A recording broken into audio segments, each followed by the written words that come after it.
Yeah, Tim, when the Cowboys released Dez Bryant a few weeks ago, it's to the crowds like this. I'm in the Hive right now, and I can tell you it is loud. But in order to produce in the win column, the Wolverines will have to have success on the mound. The Bossier Bearcats have been on a mission all season to bring home a state championship. I'm here with Hallsville offensive lineman and now Texas A&M signee Blake Traynor. And Blake, finally get this moment to be here in front of all your friends and sign. What was this day meaning to you? Oh, don't mind me, just doing a little sweeping. Earlier this week, Baylor head coach Kim Mulkey made some headlines that I'm a pretty stylish and fashionable guy. Look, I read my GQ. I know that the blue makes the blue in my eyes pop. The first 1,000 fans here at George's Pond will be getting one of these mud bug towels. Turned up all the way. I don't think singing's in my future. I'm gonna keep on sweeping just like the Pelicans.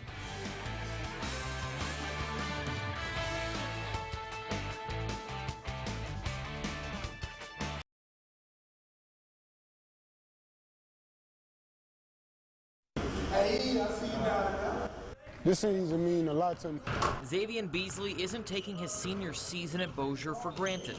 Not only that, I'm just back on the court, I'm back with my family and friends. But Beasley's original path didn't even have him in a Bossier uniform. The senior started his high school career at BTW before transferring to Fair Park to play under Eddie Hamilton. We both appreciate the time we had together, and the truth is it wasn't long as a high school player. As a sophomore, Beasley was an emerging star, but then things took a turn.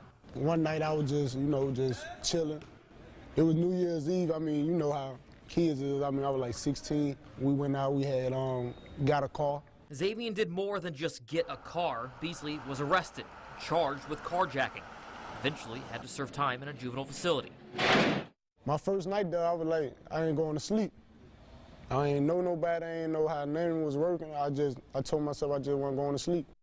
Beasley would eventually find sleep, but he would spend a year in the facility. It was different. It was like weird. First time ever going without my family. On June 11th of 2018, Beasley was released, changed by his experience. The path I was going, it was crazy because I was living like two lifestyles at once. You know what I'm saying? I was playing ball and I was doing other stuff. So once that popped up and it happened, it made me realize that really ain't what I wanted. Beasley, now on the outside, wanted to get back on the basketball court, but didn't have a team to play for.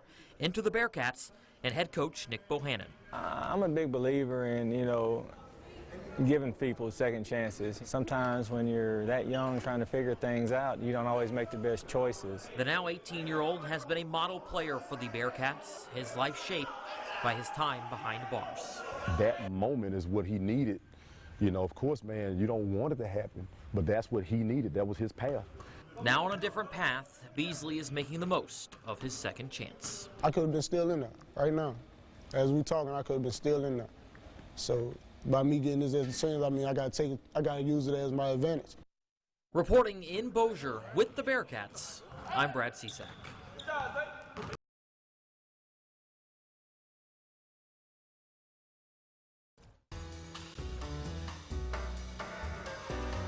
As Brad Laird embarks on his first season as the head coach at NSU, expect to hear a lot of jazz.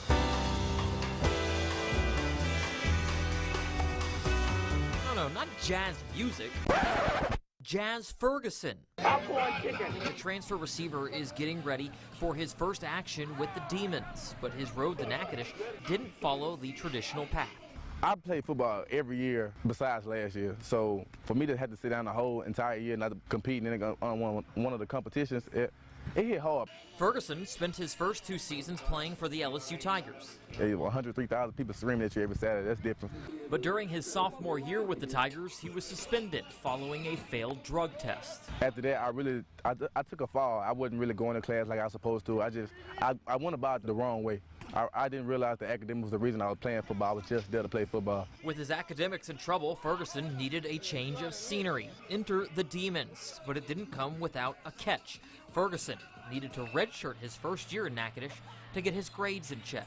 Anytime something's taken away from you, the ability to play the game that you love, then, you know, how are you going to handle that? And he knew that was his opportunity to get back on the field, as he had to handle his business off the field. Fast forward a year, Ferguson is fully eligible and putting a bigger emphasis on the student part of student athletes. It showed everybody in the locker room that without the grades, you would not be able to play football. So when you're watching the Demons this season, you're sure to see Ferguson make some plays. Now that I'm able to bring this fire out, it feels so much better. And when things really get clicking in Demon Land, you might even hear a little jazz. Reporting in Natchitoches, I'm Brad Cesak. Yeah, Tim, and this was a game of runs, but it was the Warren Easton Fighting Eagles making their final run count en route to the state championship. Every time the Lady Tigers would get within striking distance, whether it be 2 points or 4 points, at one point even tying the game, Warren Easton would find a way to create separation. This is the second straight year the Lady Tigers have lost to Warren Easton here in the state tournament. And while Benton is losing Emily Ward to graduation, they are returning Jada Anderson and Quay Chambers. So you have to expect that they will once again be a contender next year. We might see them at the state tournament once again. For now, reporting at Rapides Coliseum in Alexandria, I'm Brad Cesak. Tim, let's go back to you in the studio. Now sports with Brad Cesak. Welcome back. It is finally time. No more jamborees, no more scrimmages. Week 1 is here, and we have some real games to talk about. The Northwood Falcons starting things with North Caddo later this week.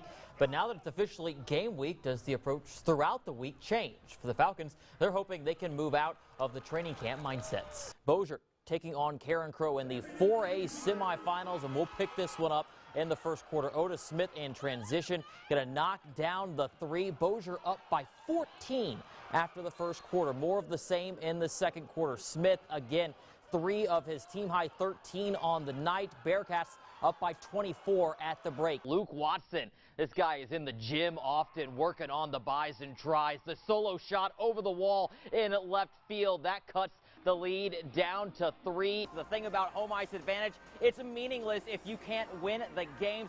Mudbugs trying to do just that tonight as they play game 2 of the series. Now, this weekend started getting chippy last night, and tonight things boiling over. Brendan Van Sweeten just landing the haymakers, looking like a pay-per-view fight. And Captain Shreve High School first opened in 1967, and over the last 52 years, this is how many state championships the Lady Gator basketball team has won. In fact, tonight marks the first time they have ever played in the state title game. So the Lady Gators looking to make history as they take on Denham Springs. First half action, great awareness from the Gators. Kiara Ellis going to Addison Martin underneath. She gets the shot to fall. Shreve is down by 2. BTW looking to play spoiler tonight, taking on a Benton team that's looking for a district title and an unbeaten regular season. Tigers on the board first. Garrett Hable winning the race to the pylon. Benton takes a 7-0 lead on the road, but the Tiger offense was not done there. Hable, this time with his arm to Doyle Adams, 4 yards on the scoring strike. Tigers roll tonight. They finish unbeaten and win the 4A District 1 title with a 55-12 win. 6th inning, bases juice. Dalton Skelton. Skelly, Skelly, Skelly. Can't you see? The single, 2 runs will score. Tech leads 5-3. The NSU Demons coming off a shootout loss to ACU over the weekend, falling to the Wildcats 49-47. Shelton Epler making his return under center and looking good for the most part. 25 for 41 for 367 yards and 6 touchdowns, but also throwing 3 interceptions, including a pick 6 in the fourth quarter. This week, the attention turns to McNeese for the final home game. McNeese entering the game ranked 18th in the latest coaches poll. Sports with Brad Cesak. Grambling State Tigers continuing to build momentum, picking up their 3rd straight win on Saturday. But now the question is, can they carry that momentum through the bye week and into the Bayou Classic? The Tigers can advance to the SWAC title game with a win over rival Southern in 2 weeks. This week, though, Tigers are taking advantage of the ability to get rested. Yeah, my plans for the bye week, you know, just to focus in. We're locked in. We're not really on the crazy stuff, you know. We watch a couple film, you know, get together, chill, rest our bodies. We got to focus for the big one in New Orleans. The Tigers will face Southern in the Bayou Classic Saturday, November 24th.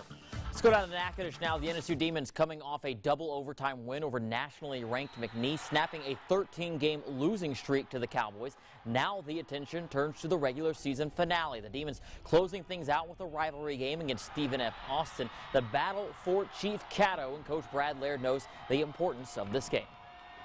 You throw records out the book. It doesn't matter at this point, you know, when you're playing for Chief Caddo. And yes, I have been at Stephen F., and you know the importance of there in Nacogdoches to keeping Chief Caddo or trying to get Chief Caddo back, much like the importance of it, you know, here at Northwestern and here for the community of Natchitoches. The Demons will take on the Lumberjacks Thursday at 6 o'clock in Nacogdoches. Down in Baton Rouge, the LSU Tigers bouncing back from the Alabama loss with a win over Arkansas in the battle for the boot. The LSU defense holding Arkansas to just 17 points, a full 8 points below their season average. The Tigers defense has always been the backbone of the team, and they helped lead the way for another victory. Yeah, you know, hey, you know, they put 31 points in Alabama. You know, and we held them down. They found a couple of things that they can get done. I wanted to come here and get the win. Obviously, we want to play great. We want to do it in all categories. But focusing on getting the win for our football team, and I'm just proud of our team. The Tigers back at home this week, but taking the week off from SEC play as they welcome Rice to town. On the hardwood, the Louisiana Tech Bulldogs 2-0 to open the season, including a win on the road at Wichita State to open the season. Last night, the Duncan Dogs grinding one out over Sam Houston, but not much time to rest for this bunch. We're back on the court tomorrow night. Having games in quick succession like this is similar to what the team will face when Conference USA play begins, and Coach Conkle thinks that's a positive. There is an opportunity, like I told the team, this is what we have to do in conference play. We've got to be able to recover quickly, get back to work tomorrow and watch video, spend some time on the court, and then have a nice shoot-around, a really well-prepared shoot-around, and get ready for that game on Tuesday. The Bulldogs return to action tomorrow against Harding at the TAC. Tip-off is at 6:30. That's it for sports. Chief Meteorologist Todd Warren is back with a final weather check after the break. Stay with us.